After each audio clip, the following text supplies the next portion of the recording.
ನಮಸ್ಕಾರ ಸ್ನೇಹಿತರೆ, one step to success ಚಾನಲ್ಗೆ ತಮ್ಮೆಲ್ಲರಿಗೆ ಸ್ವಾಗತ.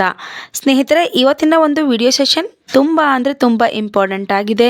ನಿಮಗೆ ಎರಡೆರಡು ಗುಡ್ ನ್ಯೂಸ್ ಈ ನಮ್ಮ 2026 ಜನವರಿಯಲ್ಲಿ ಸಿಗ್ತಾ ಇದೆ. ಸೊ ಶಿಕ್ಷಕರ ನೇಮಕಾತಿಯಲ್ಲಿ 5 ವರ್ಷಗಳ ವಯೋಮಿತಿ ಸಡಿಲಿಕೆಯನ್ನು ನೋಡ್ತಾ ಇದ್ದೀವಿ. ಯಾವ್ಯಾವ ಕೆಟಗರಿಗೆ ಎಷ್ಟೆಲ್ಲ ಒಂದು ಸಡಿಲಿಕೆ ಇದೆ ಅಂತ ನೋಡ್ತಾ ಹೋಗೋಣ. ಅದ್ರ ಜೊತೆಗೆ ನಿನ್ನೆ ಸಾಯಂಕಾಲ ಏನು CNR ರೂಲ್ ಬಂದಿದೆ ಅದ್ರ ಕುರಿತು ಕೂಡ ಕಂಪ್ಲೀಟ್ ಆಗೋ ಮಾಹಿತಿಯನ್ನು ಹೇಳ್ಕೊಡ್ತೀನಿ. ಅದ್ರ ಜೊತೆಗೆ ಯಾವ ರೀತಿ ನಿಮ್ಮ ಪರ್ಸೆಂಟೇಜ್ನ ಮಾಡ್ಕೋಬೇಕು ಅನ್ನೋದ್ರ ಕುರಿತು ಸಂಪೂರ್ಣವಾದ ಮಾಹಿತಿನ ಹೇಳ್ಕೊಡ್ತೀನಿ. ಯಾರೆಲ್ಲ ಹೊಸದಾಗಿ ನನ್ನ ಚಾನಲ್ ನೋಡ್ತಾ ಇದ್ದರೆ ಸಬ್ಸ್ಕ್ರೈಬ್ ಮಾಡ್ಕೊಳ್ಳಿ. ಪಕ್ಕದಲ್ಲಿ ಇರ್ತಕ್ಕಂತಹ ಬೆಲ್ ಬಟನ್ ಮೇಲೆ ಪ್ರೆಸ್ ಮಾಡಿದರೆ ನಾನು ಮಾಡಿದ ಮೊದಲ ವಿಡಿಯೋ ನಿಮಗೆ ಸೇರುತ್ತೆ ಅಂತ ತಿಳಿಸ್ತಾ, ಯಾರೆಲ್ಲ ಫೆಬ್ರವರಿ ಮಂತಲ್ಲಿ CTET ಬರಿತಾ ಇದ್ದೀರಾ, ಸೈಕಾಲಜಿಗೆ ಸಂಬಂಧಪಟ್ಟಂತೆ 24 ತರಗತಿಗಳು ಈಗಾಗಲೇ ಮುಗಿದಿದ್ದು ಇನ್ನೂ ಕಂಟಿನ್ಯೂಸ್ ಕ್ಲಾಸಸ್ಗಳು ನಡೀತಾ ಇದೆ. ಸೊ ಯಾರೆಲ್ಲ CTET ಪ್ರಿಪ್ರೇಷನ್ ಮಾಡ್ತಾ ಇದ್ದೀರಾ ನನ್ನ ಚಾನಲ್ಗೆ ಹೋಗಿ ಪ್ಲೇ ಲಿಸ್ಟ್ಗೆ ನೋಡಿದ್ರೆ ಎಲ್ಲ ವಿಡಿಯೋಗಳು ಒಂದೇ ಕಡೆಗೆ ನಿಮ್ಗೆ ಸಿಗುತ್ತೆ ಅಂತ ತಿಳಿಸ್ತಾ ಇವತ್ತಿನ ಮಾಹಿತಿನ ನೋಡ್ತಾ ಹೋಗೋಣ. ಸೊ ಕರ್ನಾಟಕದಲ್ಲಿ ಏನು ಶಿಕ್ಷಕರ ನೇಮಕಾತಿಯಲ್ಲಿ ಏನು ವಯೋಮಿತಿ ಸಡಿಲಿಕೆ ಆಗಿದೆ, ಎಲ್ಲ ಒಂದು ವಿಚಾರಕ್ಕಾಗಿದೆ. ಆದರೆ ನಾನು ನಿಮ್ಗೆ ಹೇಳ್ತಾ ಇರೋದು ಶಿಕ್ಷಕರ ನೇಮಕಾತಿ ಕುರಿತು ಯಾವುದೆಲ್ಲ ಒಂದು ಶಿಕ್ಷಕರ ನೇಮಕಾತಿಗೆ ಸಂಬಂಧಪಟ್ಟಂತೆ ವಯಸ್ಸುಗಳು ವೇರಿಯೇಷನ್ ಆಗಿದೆ ಅಂತ ನೋಡ್ತಾ ಹೋಗೋಣ.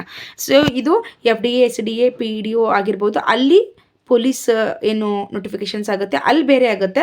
ಶಿಕ್ಷಕರ ನೇಮಕಾತಿಗೆ ಒಂದು ಸ್ವಲ್ಪ ಬೇರೆಯೇ ಇದೆ. ಹಾಗಾಗಿ ಫಸ್ಟಿಗೆ ಅದನ್ನು ತಿಳ್ಕೊಳ್ಳಿ. ಅದಾದಮೇಲೆ ಸುಮ್ಮನೆ ಕಮೆಂಟ್ ಮಾಡೋಕ್ಕೆ ಹೋಗಬೇಡಿ ಅಷ್ಟಾಗಿದೆ ಇಷ್ಟಾಗಿದೆ ಅಂತ. ಕರೆಕ್ಟಾಗಿ ತಿಳ್ಕೊಳ್ಳಿ. ಶಿಕ್ಷಕರ ನೇಮಕಾತಿಗೆ ಕುರಿತು ವಯೋಮಿತಿ ಬೇರೆ ಆಗುತ್ತೆ. ಬೇರೆ ಏನು ಇದೆ ನಮ್ಮದು PDO ಆಗಿರ್ಬೋದು, SDA FDA ಆಗಿರ್ಬೋದು, ಪೊಲೀಸ್ ಕಾನ್ಸ್ಟೇಬಲ್ಸ್ ಆಗಿರ್ಬೋದು, PSI ಆಗಿರ್ಬೋದು, ಅದ್ರದ್ದು ಏಜು ಏನಾಗುತ್ತೆ ಬೇರೆ ಇರುತ್ತೆ. ಹಾಗಾಗಿ ಸರಿಯಾಗಿ ತಿಳ್ಕೊಳ್ಳಿ ಫಸ್ಟು. ನೋಡಿ ಸ್ನೇಹಿತರೆ, ಇದು ಏನು ಬ್ಲೂ ಕಲರಲ್ಲಿ ಇರ್ತಕ್ಕಂಥದ್ದು ಈ ಹಿಂದೆ ಇರ್ತಕ್ಕಂಥದ್ದಾಗಿದೆ, ಈಗ ಆಗಿರೋದು ಇಲ್ಲಿದೆ. ಸೊ ಸಾಮಾನ್ಯ ವರ್ಗಕ್ಕೆ ಈ ಹಿಂದೆ 40 ವರ್ಷಗಳ ವಯೋಮಿತಿ ಇತ್ತು. ಈಗ 5 ವರ್ಷ ಇದಕ್ಕೆ ಮಾಡಿದ್ರೆ ಎಷ್ಟಾಗುತ್ತೆ, 45 ವರ್ಷ ಆಗುತ್ತೆ. ಹಾಗಾಗಿ ಸಾಮಾನ್ಯ ಕೆಟಗರಿಯಲ್ಲಿ ಯಾರೆಲ್ಲ ಬರ್ತೀರಾ ನಿಮಗೆ 45 ವರ್ಷ ವಯೋಮಿತಿ ಸಡಿಲಿಕೆ ಆಗಿದೆ. ಇನ್ನು ಇತರೆ ಹಿಂದುಳಿದ ವರ್ಗಗಳು ಅಂತ ಕರಿತೀವಿ, OBC ಥರ್ಡ್ B ಎಲ್ಲ ಆಗಿರ್ಬೋದು. ಯಾರೆಲ್ಲ OBCಯಲ್ಲಿ ಬರ್ತೀರಾ ನೋಡ್ಕೊಳ್ಳಿ. ನಿಮಗೆ 43 ವರ್ಷ ಇತ್ತು, ಈಗ 48 ವರ್ಷಕ್ಕೆ ವಯೋಮಿತಿಯನ್ನು ಸಡಿಲಿಕೆ ಮಾಡಲಾಗಿದೆ. ಇದೊಂದು ಗುಡ್ ನ್ಯೂಸ್ ಅಂತಲೇ ಹೇಳ್ಬೋದು. ಓಕೆನಾ. ಅದ್ರ ಜೊತೆಗೆ ಸ್ನೇಹಿತರೆ, ಯಾರೆಲ್ಲ 50 ವರ್ಷಗಳು ನೋಡಿ, SC ST ಮತ್ತು CAT ಅಂತ ಕೊಟ್ಟಿದ್ದಾರೆ, SAT ಇದೇನು ಕೊಟ್ಟಿದ್ದಾರಲ್ಲ, ಈ ಒಂದು ಕೆಟಗರಿಯಲ್ಲಿ ಬರೋರಿಗೆ 45 ವರ್ಷದಿಂದ 5 ವರ್ಷ ಏಜ್ ರಿಲ್ಯಾಕ್ಸೇಷನ್ ಕೊಟ್ಟರೆ ಅವ್ರು 50 ವರ್ಷಕ್ಕೆ ಹೋಗ್ತಾರೆ. ಸೊ ಇಲ್ಲಿ ಯಾವ್ಯಾವ ಕೆಟಗರಿಯಲ್ಲಿ ನೀವು ಬರ್ತೀರಾ ಅಂತ ತಿಳ್ಕೊಳ್ಳಿ. ಸೊ 40 ಸಾಮಾನ್ಯಕ್ಕಿದ್ರೆ 45 ಏರಿಕೆಯಾಗಿದೆ. ಈ ಥರ OBC ಏನಿದ್ದಾರೆ 48ಕ್ಕೆ ಏರಿಕೆಯಾಗಿದೆ. SC ST ಕೆಟಗರಿ ಅವರಿಗೆ 50 ಅಂತ. ಇದು ಒಂದು ಗುಡ್ ನ್ಯೂಸ್ ಅಂತಲೇ ಹೇಳ್ಬೋದು ಸ್ನೇಹಿತರೆ. ಗುಡ್ ನ್ಯೂಸ್ ಜೊತೆಗೆ ನಿಮಗೆ ಕಾಂಪಿಟೇಷನ್ ಜಾಸ್ತಿ ಆಗುತ್ತೆ ಅನ್ನೋದು ಕೂಡ ನೆನಪಿರಲಿ. ಎಷ್ಟೋ ಜನ ವಯಸ್ಸಿನ ಒಂದು ವಿಚಾರದಲ್ಲಿ ಕೂಡ ಹಿಂದೆ ಉಳಿದಿದ್ರು, ಆದರೆ ಈಗ ವಯೋಮಿತಿ ಸಡಿಲಿಕೆ ಆಗಿರೋದ್ರಿಂದ ಕಾಂಪಿಟೇಷನ್ ಹೈ ಆಗುತ್ತೆ ಅನ್ನೋದು ಕೂಡ ಒಂದು ಸೀರಿಯಸ್ ಪಾಯಿಂಟು, ಇದರ ನೆನಪಿಟ್ಕೊಳ್ಳಿ. ಸೊ ಇನ್ನು ನಮ್ಮ ಶಿಕ್ಷಕರ ನೇಮಕಾತಿಗೆ ಬಂದಾಗ ಏನು ಬ್ಯಾಕಪ್ ಸ್ಕೋರಲ್ಲಿ ಏನೆಲ್ಲ ಬದಲಾವಣೆ ಆಗಿದೆ. ಈಗ ಆಲ್ರೆಡಿ ತುಂಬ ಜನ ವಿಡಿಯೋ ಮಾಡಿರ್ತಾರೆ, ಹಾಗಾಗಿ ನಾನು ಕೂಡ ಮಾಡಿರಲಿಲ್ಲ. ಆದರೆ ನನ್ನ ಸಬ್ಸ್ಕ್ರೈಬರ್ಸ್ಗೋಸ್ಕರ ನಾನು ಈ ವಿಚಾರವನ್ನು ಹೇಳ್ತೀನಿ. ನೋಡಿ, ನ್ಯೂಸ್ ಪೇಪರಲ್ಲಿ ಕೊಟ್ಟಿರ್ತಕ್ಕಂಥದ್ದು ಏನಿದೆ ಅಂತ ಹೇಳ್ತಾ ಹೋಗ್ತೀನಿ. ನೋಡಿ, ಈ ಹಿಂದೆ ಇರ್ತಕ್ಕಂಥದ್ದು ಇಲ್ಲಿ ಕೊಟ್ಟಿದ್ದಾರೆ. 1ರಿಂದ 5ನೇ ತರಗತಿ ಅಂದರೆ ನಿಮಗೆ PSTR ಬರುತ್ತೆ. PSTRಲ್ಲಿ ಸ್ನೇಹಿತರೆ ಈ ಹಿಂದೆ 35 ಇತ್ತು, ಈಗ 70 ಮಾಡಿದ್ದಾರೆ. TET 15 ಇತ್ತು, ಈಗ 20% ಮಾಡ್ಕೊಂಡಿದ್ದಾರೆ. D.Ed 25% ಇತ್ತು, 8 ಅಂತ ಕೊಟ್ಟಿದ್ದಾರೆ. ಅಲ್ಲ, ಇದು 2%, ಇವ್ರು ಮಿಸ್ ಮಾಡಿದ್ದಾರೆ ನೋಡಿ ನ್ಯೂಸ್ ಪೇಪರಲ್ಲಿ. D.Edಗೆ 2%, PUCಗೆ 8%. ಓಕೆನಾ. ಇದು ಹಿಂದೆ ಮುಂದೆ ಆಗಿದೆ. ಸೊ ನೋಡಿ, ಇದು ಏನಂತಂದರೆ ಚೇಂಜ್ ಆಗಿರ್ತಕ್ಕಂಥದ್ದು. ಯಾರೆಲ್ಲ ನೀವು ಏನೇ PUCಯಲ್ಲಿ 90% ತೊಗೊಂಡ್ರು ಅಷ್ಟೇ, ಈಗ 95% ತೊಗೊಂಡ್ರು ಅಷ್ಟೇ. ನೀವು ಎಷ್ಟೇ ತಿಪ್ಪರ್ಲಾಗ ಹಾಕಿದ್ರು ಅಲ್ಲಿ ತೊಗೊಳ್ಳೋದೇ 8% ನಿಮಗೆ. D.Edಲ್ಲೂ ಕೂಡ ತುಂಬ ಜನ ವಿದ್ಯಾರ್ಥಿಗಳು ಟಾಪ್ ಅಲ್ಲಿ ಪಾಸ್ ಆಗಿರ್ತಾರೆ, 90+ ಇದ್ದವರೆಲ್ಲ. ಸೊ ನೀವೇನೇ ಮಾಡಿದ್ರು ಕೂಡ ನಿಮಗೆ 2% ಮಾತ್ರ ಈಗ ಕನ್ಸಿಡರ್ ಮಾಡ್ತಾರೆ ಅಂತ ಹೇಳ್ತಾ ಇದ್ದೀನಿ. ಇದ್ರ ಜೊತೆಗೆ ನೋಡಿ, GPT ಕೂಡ ಸೇಮ್ ಇದೆ ನೋಡಿ, ಇಲ್ಲಿ ಕರೆಕ್ಟಾಗಿ ತೊಗೊಂಡಿದ್ದಾರೆ ನೋಡಿ. ಸೊ ಹಳೇದು 35% ಇತ್ತು CETಗೆ, ಈಗ 70% ತೊಗೊಂಡಿದ್ದಾರೆ. TETಗೆ 15% ಇತ್ತು, ಈಗ 20% ತೊಗೊಂಡಿದ್ದಾರೆ. B.Edಗೆ 25% ಇತ್ತು, 2% ತೊಗೊಂಡಿದ್ದಾರೆ. ಇದು ಕರೆಕ್ಟಾಗಿದೆ. ಪದವಿಗೆ 8% ಇದೆ. ಸೊ ಇವಾಗ ನೀವೇನು ಕ್ಯಾಲ್ಕುಲೇಷನ್ ಹಾಕೋಬೇಕು ಅಂದರೆ ಆಲ್ರೆಡಿ ಟಿ ಇ ಟಿ ನಿಮ್ಮ ಕೈಯಲ್ಲಿದೆ, ಇದನ್ನು ಕ್ಯಾಲ್ಕುಲೇಟ್ ಮಾಡಿ ಇಟ್ಕೊಳ್ಳಿ. ಬಿ ಎಡ್ ಕೂಡ ಆಲ್ರೆಡಿ ಮುಗ್ದಿರೋದ್ರಿಂದ ಇದನ್ನು ಕೂಡ ಕ್ಯಾಲ್ಕುಲೇಟ್ ಮಾಡ್ಕೊಳ್ಳಿ. ಅದ್ರ ಜೊತೆಗೆ ಪದವಿ 8% ಇದು ಆಲ್ರೆಡಿ ಮುಗ್ದಿರೋದ್ರಿಂದ ಇದು ಕೂಡ ನೀವು ಕ್ಯಾಲ್ಕುಲೇಟ್ ಮಾಡ್ಕೋಬೋದು. PSTR ಇದ್ದವರು PUC ಮಾಡ್ಕೊಳ್ಳಿ. ಓಕೆನಾ?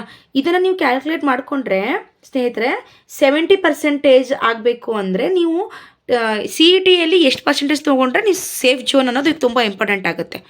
ಹಾಗಾಗಿ ಸೊ ಈ ಹಿಂದೆ ಏನೆಲ್ಲ ಬ್ಯಾಕಪ್ ಸ್ಕೋರ್ ನಿಮ್ದು ಇದ್ದರೂ ಏನೇ ಇದ್ದರೂ ಕೂಡ ಜಾಸ್ತಿ ಇದ್ದರೂ ಕೂಡ ಈಗ ಮ್ಯಾಟರ್ ಆಗಲ್ಲ. ಈಗ ಏನು ಮ್ಯಾಟರ್ ಆಗುತ್ತೆ ಅಂತಂದ್ರೆ CETಯಲ್ಲಿ ಏನು ಮಾಡ್ತೀರ ಅನ್ನೋದು ತುಂಬ ಇಂಪಾರ್ಟೆಂಟ್ ಆಗುತ್ತೆ. ಈಗ ನಾನು ನಿಮ್ಗೆ ಏನು ಹೇಳ್ಕೊಡ್ತೀನಲ್ಲ ಇಷ್ಟನ್ನೇ ಮಾತ್ರ ನೀವು ಕ್ಯಾಲ್ಕುಲೇಟ್ ಮಾಡ್ತಾ ಹೋಗಿ. ಫಸ್ಟ್ ಇಲ್ಲಿ ನೀವು ಟೋಟಲ್ ಮಾರ್ಕ್ಸ್ ತೊಗೋಬೇಕು. ಫಾರ್ ಎಕ್ಸಾಂಪಲ್ TET ಅಂದ್ಕೊಳ್ಳಿ ಈಗ. ಓಕೆನಾ? TETಯ ಟೋಟಲ್ ಮಾರ್ಕ್ಸ್ ಎಷ್ಟಾಗಿತ್ತು ನಮಗೆ 150. ಓಕೆನಾ? ಇದೇನು ಟೋಟಲ್ ಮಾರ್ಕ್ಸ್. ಓಕೆ, ಒಂದು ನೋಟ್ಬುಕ್ಕಲ್ಲಿ ಬರೆದಿಟ್ಕೊಂಡ್ಬಿಡಿ. ಇದೇ ರೀತಿ ಕ್ಯಾಲ್ಕುಲೇಷನ್ ಮಾಡ್ತಾ ಹೋಗಿ ಸ್ನೇಹಿತರೆ. ಇದು ಟೋಟಲ್ ಎಷ್ಟು ಪರ್ಸೆಂಟೇಜ್ ಹಿಡಿಬೇಕು ಅಂತ ಹೇಳಿದ್ದಾರೆ? 20% ಅಂತ ಹೇಳಿದಾರಲ್ವಾ. ಸೊ 20ಯನ್ನು ಇಲ್ಲಿ ಹಾಕ್ಕೊಳ್ಳಿ.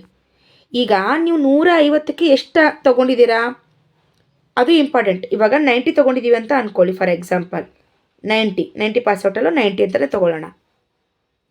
ಇವಾಗ ನೋಡಿ ಕ್ಯಾಲ್ಕುಲೇಷನ್ ಮಾಡ್ತಾ ಹೋಗಿ. ಸೊ 3 5 15 3 3 9 ಇಲ್ಲಿ 0 ಬಂತಲ್ವಾ. ಸೊ ಕಟ್ ಮಾಡ್ಕೊಳ್ಳಿ 0ನ. ಇಲ್ಲಿ ಈಗ 3 ಬಂತು. ಸೊ 3 2 ಎಷ್ಟು? 6. ಈ 0 ಇಲ್ಲಿ ತೊಗೊಳ್ಳಿ. 60% ಆಯಿತು. ಸೊ ನಿಮಗೆ ಇದು ಗೊತ್ತಿದೆ. ಸೊ ಅದೇ ರೀತಿ ಸ್ನೇಹಿತರೆ ನೀವು ಏನು ಮಾಡಬೇಕು ಅಂತ ಅಂದರೆ, ಓಕೆನಾ, ಸೊ ಇಲ್ಲಿ 150 ಇದು ಪಡೆದ ಅಂಕಗಳು, ಒಟ್ಟು ಅಂಕಗಳನ್ನು ಇಲ್ಲಿ ತಗೊಳ್ಳಿ. ಒಂದು ನಿಮಿಷ ಇರಿ ಸ್ವಲ್ಪ. ಯಾವುದೇ ಇರಲಿ ನಿಮ್ಮದು, ಇವಾಗ TET ಇರಲಿ, CET ಇರಲಿ, PUC ಇರಲಿ, TET ಇರಲಿ, ಇಲ್ಲಿ ಒಟ್ಟು ಅಂಕಗಳನ್ನು ತಗೊಳ್ಳಿ. ಒಟ್ಟು ಅಂಕಗಳು ಟೋಟಲ್ ಮಾರ್ಕ್ಸ್ನ ಇಲ್ಲಿ ಇಟ್ಕೊಳ್ಳಿ. ಇಲ್ಲಿ ಪರ್ಸೆಂಟೇಜ್ ಎಷ್ಟು ಹೇಳಿದ್ದಾರೆ ಆ ಪರ್ಸೆಂಟೇಜ್ನ ಇಲ್ಲಿ ಮೆನ್ಷನ್ ಮಾಡಬೇಕು. ಎಷ್ಟು ಪರ್ಸೆಂಟೇಜ್ ಇದೆಯಲ್ಲ ಹೇಳಿದಾರಲ್ಲ ಅಷ್ಟು ಪರ್ಸೆಂಟೇಜ್ನ ಇಲ್ಲಿ ಇಟ್ಕೊಳ್ಳಿ. ನೀವು ಪಡೆದ ಅಂಕಗಳು ಇಲ್ಲಿ ಪಡೆದ ಅಂಕಗಳನ್ನು ಮಾಡ್ಕೊಳ್ಳಿ. ನೋಡಿರಿ, ಅರ್ಥ ಆಯ್ತಾ? ಸೊ ಫಾರ್ ಎಕ್ಸಾಂಪಲ್ PUC ಅಂತ ಅಂದ್ಕೊಳ್ಳಿ. PUCಗೆ ಇಲ್ಲಿ ಒಟ್ಟು ಅಂಕಗಳನ್ನು ಹಾಕ್ಕೊಳ್ಳಿ. ಇಲ್ಲಿ ನೀವು ಎಷ್ಟು ಪಡ್ಕೊಂಡಿದ್ದೀರಾ ಅದನ್ನು ಹಾಕ್ಕೊಳ್ಳಿ. ಇಲ್ಲಿ ಎಷ್ಟು ಪರ್ಸೆಂಟೇಜ್ ಕೇಳಿದ್ದಾರೆ ಅಷ್ಟು ಹಾಕ್ಕೊಂಡ್ರೆ ಸಾಕು, ನಿಮ್ಮ ಪರ್ಸೆಂಟೇಜ್ ಬರುತ್ತೆ. ಸೊ ನಿಮ್ದು ಎಲ್ಲ ಪರ್ಸೆಂಟೇಜ್ನ ಒಂದು ಕಡೆ ಹಾಕ್ಕೊಳ್ಳಿ. PUCದಾಗಿರಬಹುದು, DED ಆಗಿರಬಹುದು ಮತ್ತು TET ಇಷ್ಟನ್ನು ನೀವು ತಿಳಿದಿಟ್ಕೊಂಡ್ರೆ ನೀವು CETನ ಎಷ್ಟು ಮಾಡ್ಬೋದು. ದೊಡ್ಡ ಪಾರ್ಟ್ ಇದೆ CET, 70%ಗೆ ದೊಡ್ಡ ಪಾರ್ಟ್ ಇದೆ. ಹಾಗಾಗಿ ಇದನ್ನು ನೀವು ಕರೆಕ್ಟಾಗಿ ಟಾರ್ಗೆಟ್ನ ಹಾಕ್ಕೊಂಡು ಎಷ್ಟು ಮಾಡಿದ್ರೆ ನಾನು ಸೇಫ್ ಝೋನಲ್ಲಿ ಇರ್ತೀರಾ ಅಂತ ಅರ್ಥ ಆಗುತ್ತೋ ಅಷ್ಟನ್ನು ಮಾಡ್ಕೊಳ್ಳಿ. ಓಕೆನಾ? ಅದು ಇಂಪಾರ್ಟೆಂಟ್ ಆಗಿದೆ ನಿಮಗೆ. ಇದೇನಿಷ್ಟಿದೆಯಲ್ಲ ಇದೆಲ್ಲ 30%ಗೆ ಬರುತ್ತೆ ನಿಮಗೆ. ಟೋಟಲ್ ಆಗಿ 30%ಗೆ ನಿಮ್ಗೆ ಎಷ್ಟಾಗಿದೆ? 18 ಆಗಿದೆಯಾ, 20 ಆಗಿದೆಯಾ, 25 ಆಗಿದೆಯಾ, ಎಷ್ಟಿದೆ ಅಂತ ನೋಡಿಕೊಂಡು CETನ ಒಂದು ಟಾರ್ಗೆಟ್ ಹಾಕೋಬೋದು. ಫಾರ್ ಎಕ್ಸಾಂಪಲ್ಲು ಈಗ 150, ಹಿಂದೆ ಎಲ್ಲ 150 ಮಾರ್ಕ್ಸ್ ಸಿಗುತ್ತಲ್ಲ, ಈ 150 ಮಾರ್ಕ್ಸ್ಗೆ ನಾನು 110 ಮಾರ್ಕ್ಸ್ ತೊಗೊಂಡ್ರೆ ಸೇಫ್ ಝೋನು, ಅಥವಾ ನಾನು 120 ಮಾರ್ಕ್ಸ್ ತೊಗೊಂಡ್ರೆ ಸೇಫ್ ಝೋನಲ್ಲಿ ಇರ್ತೀನಿ, ಅಥವಾ ನಾನು 125 ತೊಗೊಂಡ್ರೆ ಸೇಫ್ ಝೋನಲ್ಲಿ ಇರ್ತೀನಿ. ಈ ರೀತಿ ನೀವು ಯಾವಾಗ ಈ ರೀತಿ ಕ್ಯಾಲ್ಕುಲೇಷನ್ ಮಾಡಿ ಇಟ್ಕೊತೀರಾ CETಗೆ ಟಾರ್ಗೆಟ್ ಮಾಡೋಕ್ಕೆ ನಿಮ್ಗೆ ಈಸಿ ಆಗುತ್ತೆ ಅನ್ನೋದು ನನ್ನ ಅನಿಸಿಕೆ. ಸರಿನಾ? ಇನ್ನೊಂದು ಸಲ ಹೇಳ್ತೀನಿ ನೋಡಿ ಯಾವ ರೀತಿ ಮಾಡಬೇಕು ಕ್ಯಾಲ್ಕುಲೇಷನ್ ಅಂತ. ಇಲ್ಲಿ ಒಟ್ಟು ಅಂಕಗಳಿರಬೇಕು. ಒಟ್ಟು ಅಂಕಗಳು ನೆನಪಿರಲಿ, ಒಟ್ಟು ಅಂಕಗಳು. ಓಕೆನಾ? ಇಲ್ಲಿ ನೀವು ಪಡೆದ ಅಂಕಗಳಿರಬೇಕು. ಇಲ್ಲಿ ಎಷ್ಟು ಪರ್ಸೆಂಟೇಜ್ ಹೇಳಿದ್ದಾರೆ? ಫಾರ್ ಎಕ್ಸಾಂಪಲ್ಲು ನಾನು TET ಮಾಡ್ತಿದ್ದೀನಿ ಅಂದರೆ 20%. ಇವಾಗ ನಾನು PUC ಮಾಡ್ತಿದ್ದೀನಿ ಅಂತಂದರೆ ಅಲ್ಲಿ 8% ತೊಗೊಳ್ಳಿ, ಅಥವಾ ನಾನು DED ಮಾಡ್ಕೋತಿದ್ದೀನಿ ಅಂದರೆ 2% ತೊಗೊಂಡು ಕ್ಯಾಲ್ಕುಲೇಷನ್ ಮಾಡ್ಕೊಳ್ಳಿ. ಇಷ್ಟೇ ಸಿಂಪಲ್ ಆಗಿರ್ತಕ್ಕಂಥ. ಇದು 100% ಕರೆಕ್ಟ್ ಆಗಿರುತ್ತೆ. ಇದ್ರ ಮೇಲೆ ನಿಮ್ಗೆ ಯಾವುದೂ ಡೌಟ್ ಬೇಡ ಸ್ನೇಹಿತರೆ. ಸೊ ಇದು ಇವತ್ತಿನ ಮಾಹಿತಿ ಆಗಿತ್ತು. ಇನ್ನೇನು ಏಜ್ ರಿಯಲೈಸೇಷನ್ ಕೊಟ್ಟಾಯಿತು.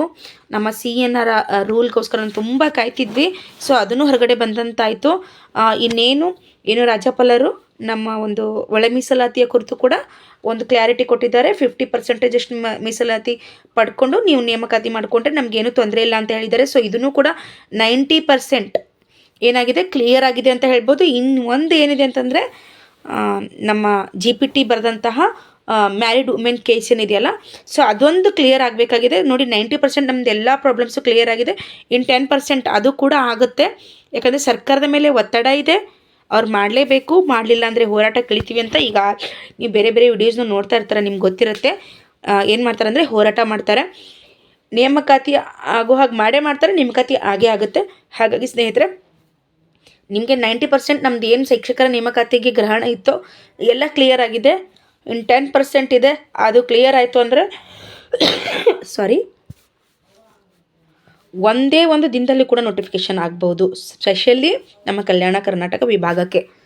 ಯಾಕಂತಂದರೆ ಎಲ್ಲ ರೆಡಿ ಮಾಡಿ ಇಟ್ಕೊಂಡಿದ್ದಾರೆ. ಇನ್ನೂ ನಾನ್ ಕಲ್ಯಾಣ ಕರ್ನಾಟಕ ಏನಿದೆಯಲ್ಲ ಸ್ನೇಹಿತರೆ, ಅವರಿಗೆ ಇನ್ನೂ ಆರ್ಥಿಕ ಇಲಾಖೆಯಿಂದ ಏನು 5,000 ಪೋಸ್ಟ್ ಬಿಡ್ತೀನಿ ಅಂದಿದ್ದಾರಲ್ವ, ಅದಕ್ಕೆ ಇನ್ನೂ ಏನು ಸಿಕ್ಕಿಲ್ಲ ಅಂತಂದರೆ ಆರ್ಥಿಕ ಇಲಾಖೆಯಿಂದ ಅನುಮತಿ ಸಿಕ್ಕಿಲ್ಲ. ತಗೋತಾರೆ ಅವರು, ಅದು 100% ತಗೋತಾರೆ. ಬಟ್ ಇದು ಎಲ್ಲನೇ ಆಗಿ ನೋಟಿಫಿಕೇಷನ್ ಆಗೋ ಒಂದು ಹೊತ್ತಲ್ಲಿ ಕೂತ್ಕೊಂಡಿದೆ. ಹಾಗಾಗಿ ಸ್ನೇಹಿತರೆ, ಸೊ ಎಲ್ಲವನ್ನು ಕೂಡ ಕುಲಂಕುಷವಾಗಿ ಅನಲೈಸ್ ಮಾಡ್ಕೊಳ್ಳಿ. ನೀವು ಎಲ್ಲಿದ್ದೀರಾ, ನೀವು ಯಾವ ಪರ್ಸೆಂಟೇಜಲ್ಲಿದ್ದೀರಾ, ನೀವು ಯಾವ ಕ್ಯಾಟಗರಿಯಲ್ಲಿ ಬರ್ತೀರಾ, ಎಲ್ಲವನ್ನು ಅನಲೈಸ್ ಮಾಡಿ ಕರೆಕ್ಟ್ ಸರಿಯಾದಂತಹ, ಇದೇ ನಿಮಗೆ ಸರಿಯಾದಂತಹ ಒಂದು ಸಮಯ ನಿಮ್ಮ ಅಭ್ಯಾಸ ಮಾಡೋಕ್ಕೆ, ನಿಮ್ಮ ಗುರಿಯನ್ನು ಮುಟ್ಟಲಿಕ್ಕೆ, ನಿಮ್ಮ ಕನಸಿನ ಹುದ್ದೆಯನ್ನು ಪಡ್ಕೊಳ್ಳಿಕ್ಕೆ. ಸೊ ಇದನ್ನು ಖಂಡಿತವಾಗ್ಲೂ ಮಿಸ್ ಮಾಡ್ಕೋಬೇಡಿ. ಇಷ್ಟೆಲ್ಲ ನೋಡಿ, ಬ್ಯಾಕಪ್ ಸ್ಕೋರ್ ದೊಡ್ಡ ಪ್ರಾಬ್ಲಮ್ ಇತ್ತು. 35% ಹಿಡಿತಿದ್ರು, ಇವಾಗ 70% ಅವರು ಏನು ಮಾಡಿದ್ದಾರೆ, ಬರೀ CET ಹಿಡಿತಿದ್ದಾರೆ. ಅಂದರೆ ಎಷ್ಟೆಲ್ಲ ಆಪರ್ಚುನಿಟಿ ಸಿಗ್ತಾ ಇದೆ ನಮಗೆ ಪಾಸ್ ಆಗಲಿಕ್ಕೆ. ಹಾಗಾಗಿ ಸ್ನೇಹಿತರೆ, ಸೊ ಇಷ್ಟೆಲ್ಲ ನಮಗೆ ಒಂದು ಏನಂತಾರೆ, ಏನೋ ಒಳ್ಳೇದಾಗಬೇಕು ಅಂತ ಇತ್ತಂದರೆ ಎಲ್ಲನೂ ಒಳ್ಳೆಯದೇ ಆಗುತ್ತೆ ಅಂತ ಹೇಳ್ತಾರಲ್ವ, ಆ ರೀತಿ. ಸೊ ನಮಗೆ ಅಡ್ಡಿ ಆತಂಕಗಳಾಗಿದ್ದಂಥ ಎಲ್ಲ ಮುಳ್ಳುಗಳನ್ನು ಈಗ ತೆಗೆದಾಗಿದೆ. ನಿಮ್ಮ ಹಾದಿ ಸುಗಮವಾಗಿದೆ. ಈಗ ಜಾಬ್ ತೊಗೊಳ್ಳಿಕ್ಕೆ ನೀವು ಸರಿಯಾದ ಸಮಯ ಅಂತ ಹೇಳ್ಬೋದು. ಇನ್ನು ಮುಂದೆ ಎಲ್ಲರೂ ಸ್ಟಡಿ ಮಾಡೋಕ್ಕೆ ಸ್ಟಾರ್ಟ್ ಮಾಡಿ. ಸೊ ಇದು ಇವತ್ತಿನ ಮಾಹಿತಿ ಆಗಿತ್ತು. ಯಾರಿಗೆಲ್ಲ ಇಷ್ಟ ಆಯಿತು ಲೈಕ್ ಮಾಡಿ, ಶೇರ್ ಮಾಡಿ, ಸಬ್ಸ್ಕ್ರೈಬ್ ಮಾಡಿ. Thank you so much watching this video ಸ್ನೇಹಿತರೆ.